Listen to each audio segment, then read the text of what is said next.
You're out on the water and all you really want is a system that just works, something reliable enough that you don't have to stare at a screen trying to figure out why the fish aren't showing up, easy enough to live with on a daily basis, and worth every penny you spend.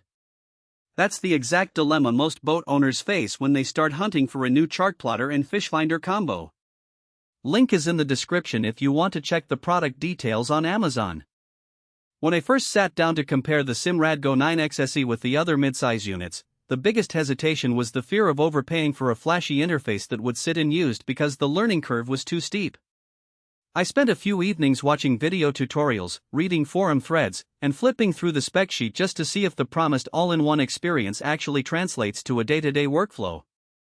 The real question turned out to be, does the GO9 let you focus on fishing instead of fiddling with menus, and does it hold up when you toss it on a modest 16-foot boat that you use for both family cruises and serious angling?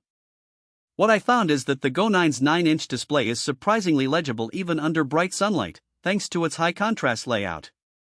The first thing you notice after powering it up is the integrated CMAP Discover charts loading within seconds. For someone who spends half the weekend planning routes on a laptop, having the charts already preloaded means you can pull out of the dock, tap My Boat, and the system knows your home dock, the typical fishing spots, and the depth contours you care about. That instant familiarity cuts down the prep time dramatically, which is a real win when the tide is changing and you're racing against the clock. The built-in HALO20 radar is another piece of the puzzle that often gets glossed over in marketing copy. In practice, it's most useful when you're cruising at night or in foggy conditions. I tested it on a low-visibility evening on the inland lake, and the radar gave me a clear, clutter-free picture of other vessels within a half nautical mile radius. It didn't overwhelm the screen with ghost images. Instead, it used a subtle orange overlay that let me keep an eye on the chart and the Fishfinder simultaneously. If you're the type who enjoys night fishing or you frequently navigate crowded waterways, that radar can be the difference between a safe trip and a near miss. Speaking of fish finding, the HDI Transducer with a built-in sonar is where the GO9 really shows its teeth. The 83-200 kHz transducer sits on the transom and delivers a solid blend of shallow water detail and deeper water coverage. I spent a morning trolling a river with varying depths, and the bottom contour line stayed crisp from a few feet down to the 50-foot mark. When a school of bass hit a shallow shoal, the fish icons popped up instantly, and the split-screen mode let me watch the depth and the radar side by side. That kind of immediate feedback is exactly what you want when you're trying to decide whether to drop a lure now or keep moving.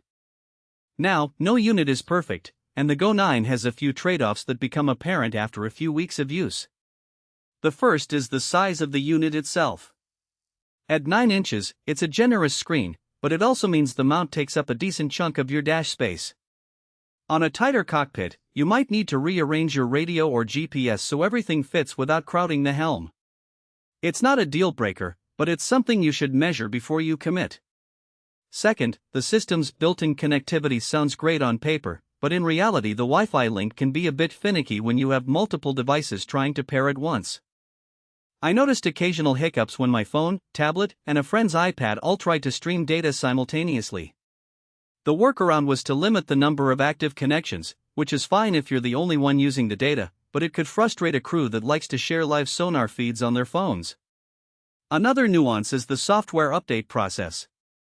Simrad rolls out firmware upgrades a few times a year, and the update itself is straightforward, but you have to download the file onto a USB stick and reboot the unit. If you're used to over-the-air updates that happen in the background, this feels a bit old school. That said, the updates I've applied have added new chart layers and improved radar rendering, so the effort does pay off. Who should buy the GO9 XSE? If you own a mid-size boat, say anything from 12 to 20 feet, where you split time between family cruising and dedicated fishing, this unit hits a sweet spot.